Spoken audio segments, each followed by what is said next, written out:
आज का विषय है मौलिक अधिकार।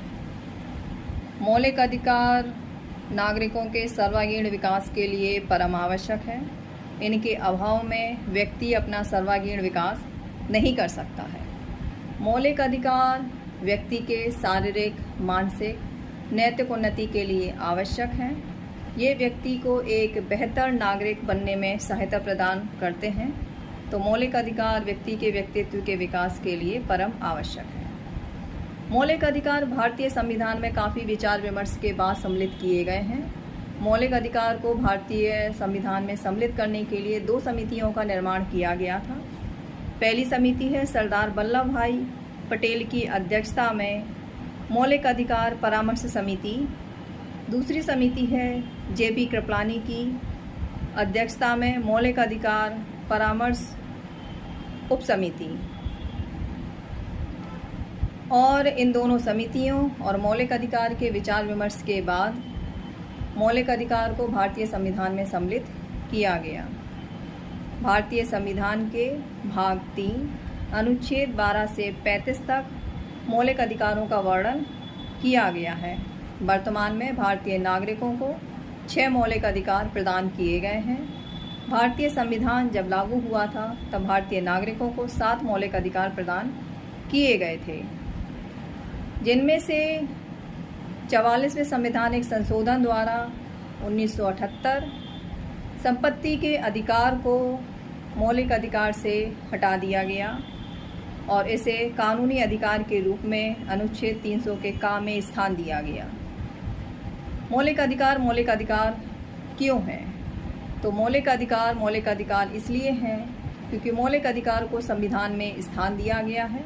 मौलिक अधिकार में परिवर्तन करने के लिए संविधान में संशोधन की आवश्यकता पड़ती है। बिना संविधान में संशोधन किए मौलिक अधिकारों में परिवर्तन नहीं किया जा सकता है। मौलिक अधिकार अनुलंघनीय हैं। मौलिक अधिकार का किसी भी दशा में उल्लंघन नहीं किया जा सकता है। मौलिक अधिकार जनता और सरकार दोनों के लिए इनका पालन किया जाना बाध्यकारी है। मौलिक अधिकार संविधान में गारंटी देते हैं।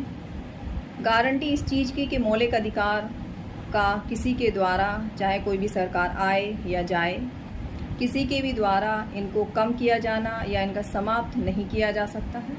कार्यपालिका और व्यवस्थापिका नियम निर्माण करते समय मौलिक अधिकारों में किसी भी प्रकार का परिवर्तन नहीं कर सकती हैं। अगर वह परिवर्तन करती हैं या नागरिकों के मौलिक अधिकार कम होते हैं तो वह इसके उपचार के लिए न्यायालय की शरण ले सकता है। अब हम देखेंगे मौलिक अधिकार की विशेषताएं।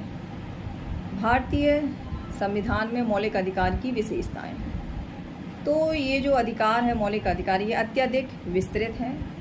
भारतीय संविधान में दिए गए मौलिक अधिकार का प्रलेख काफ़ी विस्तृत है अन्य देशों के संविधान के मुकाबले।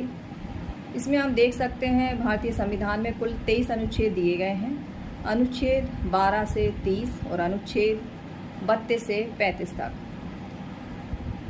शब्दमाला की दृष्टि से देखें तो कोई अनुच्छेद काफ़ी विस्तृत हैं। इसका उदाहरण हम ले सकते हैं अनुच्छेद 19, जिसमें 950 से भी अधिक शब्दों का वर्णन किया गया है।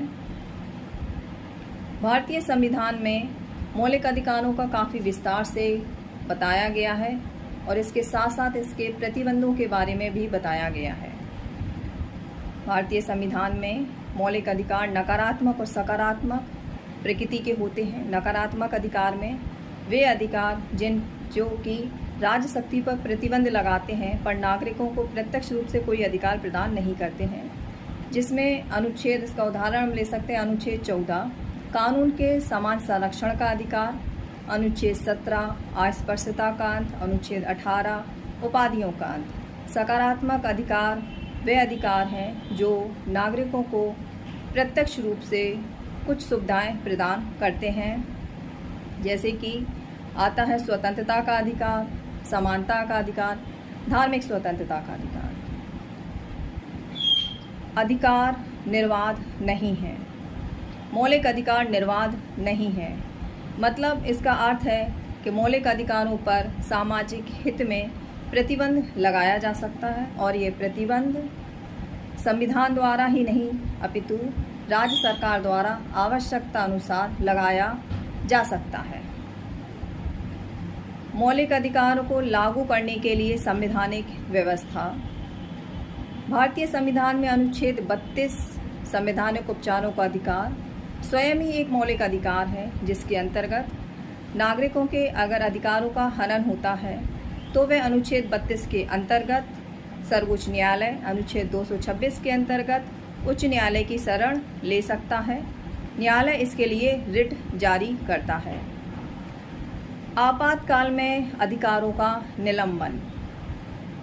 जब आपात स्थिति आती है तो अधिकारों को समाप्त कर दिया जाता है।